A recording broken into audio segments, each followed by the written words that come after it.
Gym day 50. We're already halfway through the 100 gym days. Beautiful to get this day started. Just doing some kettlebell warm-ups. Opening up my hips, I guess. I don't even know. Warming up the hammies, the lower back. It's kind of like a cardio movement at this point.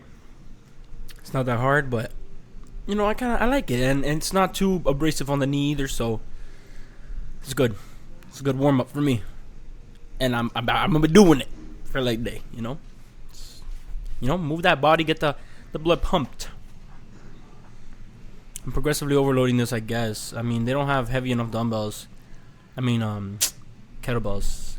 So the first one is 60. I think this is 72, and then the last one is I think 88. And yeah, you can just see it's just like swinging around, no issue. I wish they had like heavier ones, but it's all right. 88 is heavy enough, I guess.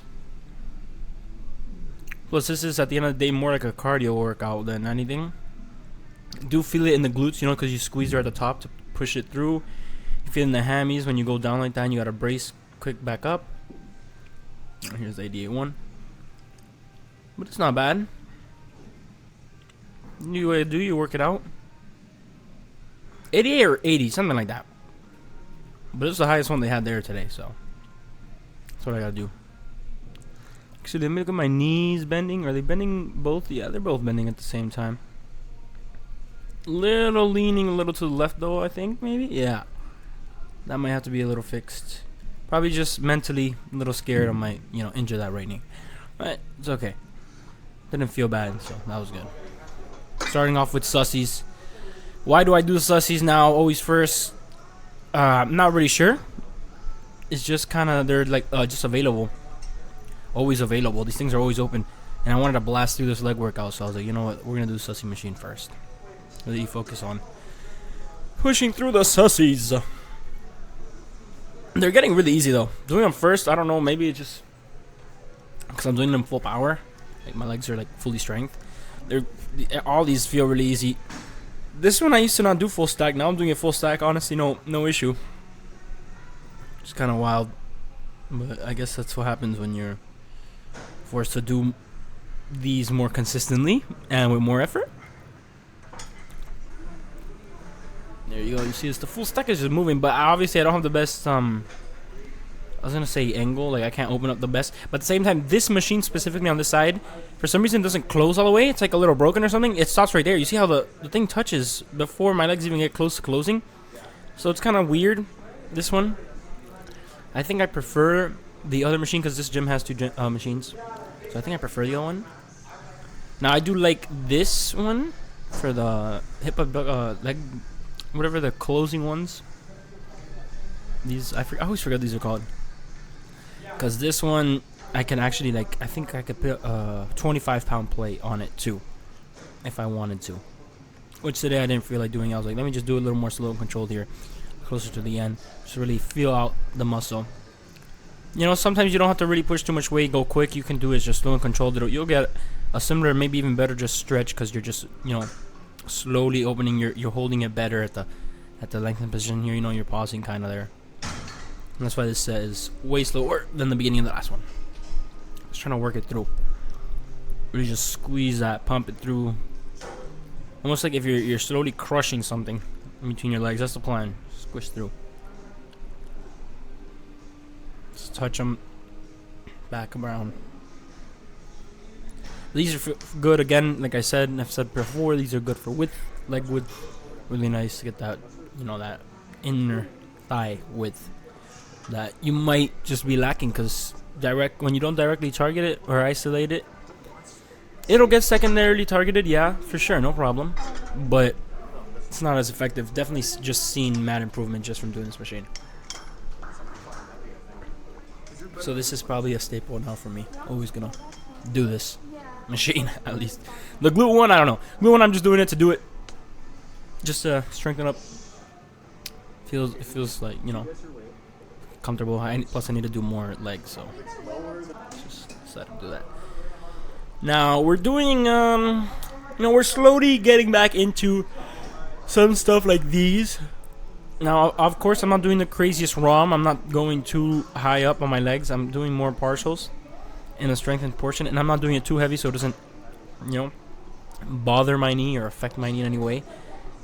So that's why I'm going like lighter. It's not full racked or anything. It's just lighter, and they're partials, but a lot of volume.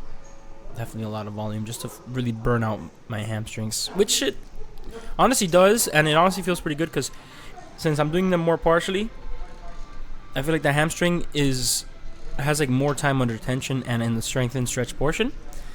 And since I usually just do the full ROM, this is targeting them better. It's honestly hitting really good. It's like a different style of training, just training them almost in the strength and lengthened portion. But it's effective. It's definitely effective. Since I'm not used to it, it really burns. Especially so much volume. I'm not used to so much volume on my hamstring. It really burns. Honestly, burning so much that each set of these, I'm doing less and less and less. I think the first one I did like 20 reps. Second one there, I think I did like 18. And then here, I'm pretty sure I only hit like 14 reps or something because my hamstrings were on fire. Also, I'm trying to like kind of blast through this workout. I'm not trying to spend too much time on it, but wow, my hamstrings are really cooked. Went straight to the quad movement. The quad movement is the longest workout for me, these quads, because you know it's just weird trying to set it up, get it comfortable with this right knee. It's a struggle. But I would say something this in the partials, I would do these as a finisher. I would do partials as a finisher because personally when I used to do these full ROM, yeah, they target the front, like the top of the quad or the bottom of the quad, like what's above your knee. That part of the quad gets really heavily targeted. But the top of your quad, closer to your hip, and that middle muscle that doesn't really get much target, and it's hard for people to bring out. It's been hard for me just to get that muscle to really get a little defined, you know. I've realized that doing these partially and really pulling through, like obviously through, it's gonna be always at the top of the quad there, like on top of the knee. But if you push it, try to pull it a little more from the hip part of the quad, you really get engagement on that middle muscle and then the top of the quad itself. And that is just icing on the cake when it comes to a quad movement, I think, personally. And slow and controlled, obviously, I feel like my muscles like literally moving, like they literally twitch here in these sets. And yeah, it's a lot of volume, but it's okay, you know. No stress. I'm not trying to re-injure nothing. Just trying to push through and be chilling. Obviously, we're training and feeling, you know, the knee, doing it only to the point where it doesn't hurt. If it starts hurting or affecting how my knee mobility feels, then obviously I'm not going to be doing that. Decided to do some little isolation ones, single leg ones. Obviously not heavy, just more slow, controlled, partial sets that are just, you know, pushing through, calm, nothing insane, just to make me, you know, feel the muscle and pump the muscle, get some good stretches in. Basically main gaining these legs. I'm not really pushing to strengthen them. Obviously, maybe in the other, like the sus machines, yeah, maybe I could definitely hit that, you know, to improve that, because I don't do those too often. But these literally just main gain, but still gonna train off failure. You know, you want to main gain the best way, maybe even accidentally gain while you're main gaining. You gotta do it this to maintain your muscle mass. Just isolation, slow controlled. Yeah, this was burning. You see by the look on my face that I am struggling. Decided to go to double. Took a little break, but decided to go double either way, which kind of was a mistake because the left one, since I did do it after, the left one was a little more burnt. But I thought it would be better just because my right knee is the one that's affected by the injury I had earlier this year. And, you know, it was going good until, yeah, the left one starts giving out, I feel like, way faster than the right, just because of that burn from before. And then I had to, like, oh, it's, you know, move that blood flow, but that didn't do much. Alright, I'm pretty sure this is just the finisher right here. And we're done. Calves. Now, I got a terrible angle on this calf workout. I don't know why I set up my phone to look at the roof. All you can literally see is the calves of mine. You can't even see my legs and how deep I'm going, but whatever, it is what it is. And these were good reps too. At the max, at the, what is it? Full rack? Full rack, I think I got like 12 good reps. I haven't done that in a long time. don't think I've done that ever. The most I've gotten like is 10, 11, maybe 12 good reps. With pauses at the top, slow at the bottom, pause at the bottom. Oh my gosh, man. It is what it is. But this is my favorite way, I think, to grow the calves right now. You want to go real heavy. Well, as heavy as you possibly can, right? Because everyone's, everyone's different. Everyone has different calf strength. Maybe it's not even your calves, but your back or your upper body, or your shoulders, or maybe it's just your knees just can't do it. For some reason, this doesn't hurt my knee at all, which is a W for me. Where I feel the most weight is just, I guess, on the shoulders, because that's where it's pressing down. But I hold it a lot with my back. You can see like the lats kind of like shuffle, and they kind of hold that in with my shoulders. Yeah, these are my favorite calf exercise right now to do. You just get such a good stretch, and since it's so heavy, the stimulus, like I don't have to do a lot of reps. I don't have to do so much volume. Like I can finally just kind of just chill doing calves, which I wasn't doing before. So yeah, we're gonna do nice. I'm gonna do 3 good sets of this. Obviously slow, controlled, really squeezing those calves at the top, letting them stretch very well at the bottom here. Wow.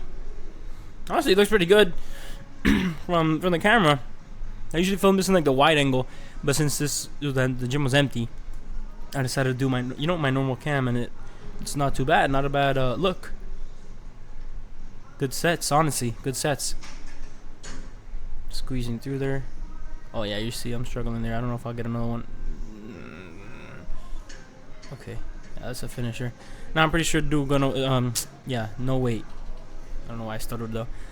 Stuttered there. Oh, none. I don't know what's going on. It's not no weight. I lowered the weight just to get a better stretch, because I usually do no weight, but I have to do like 1,000 reps of no weight. So I decided to do this with half the rack, which after the full rack, I was already so burnt out. You can see the calves are literally kind of pumped already where I'm standing. And now I'm gonna do no weight and just do that, I guess, slow until failure. Just feel the squeezes, feel the stretches as much as I can, which I don't think it's too much. I'm pretty sure I give out pretty soon here. Squeeze. Yeah, that's it. See you guys next time. Love y'all, and peace.